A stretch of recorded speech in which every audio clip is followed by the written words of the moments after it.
So this Forests Now declaration is an amazing movement, I think, a global movement that is enabling people to I need to think what I'm going to say before I start saying it, really, okay. don't I? I wonder if you could just look how do you... It's a kind of convention.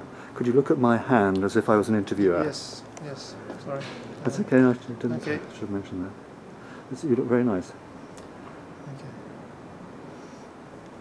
Okay. Just here, please.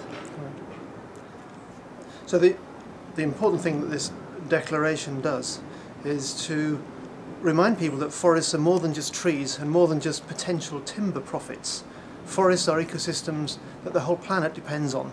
And what we in the Ape Alliance want to stress is that it's not just that the apes need the forest to live in, the forests need the apes too, because apes are keystone species in forests. They and the elephants and the parrots and the monkeys eat the fruit and then disperse the seeds in their droppings. And when we harvest timber today, or when we value a forest for its carbon today, we have to remember that we're seeing trees that were planted centuries ago by the forefathers of today's apes and elephants and monkeys and parrots.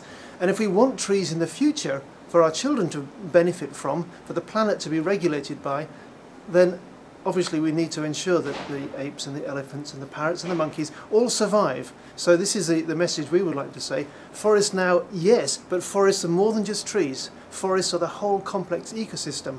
And we must remember that perhaps 50% of all known species live in tropical rainforests. So it's not just about timber, it's not just about carbon, it's about ensuring that the biosphere, a whole thin layer of gas in which we live, is regulated naturally by the processes which have evolved and enabled us to be here, and we're not going to do that if we destroy the forests. So valuing forests for their carbon, for the benefit they bring to people, and for the benefit of the whole planet. That was fantastic. You've done this before. Could you just give me a brief opening statement, a headline statement, kind of saying, we in the whatever you are, yes, okay, kind of wholeheartedly, not quite so sort of Victorian, yes, but you know what I mean. So okay, just yes, we just think it's a fantastic idea. Or, you know. Okay, anytime you like. Well, the Ape Alliance is an alliance of 77 organisations around the world, non-governmental research institutes and prominent individuals.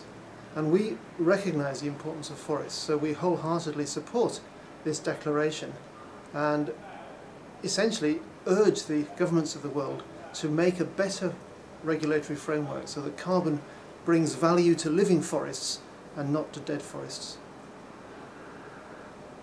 But it's not the first, what's so important about this initiative, because it's not the first time we've heard about tropical forests and the problems that we've been doling out to them and so on. I mean, what's so special about this new declaration? Well, the Forests Now declaration comes at a pivotal time in history, really, when the governments of the world who signed up to the Kyoto Protocol to mitigate against climate change, but excluded forests, are discussing what will come after 2012, when the first period that the Kyoto Protocol applies to comes to an end. And what we have to do now, this year, is to ensure that the right decisions are taken, so that in future, living forests, living carbon, is at the basis, at the centre of climate change, and efforts to slow climate change, and not just an afterthought.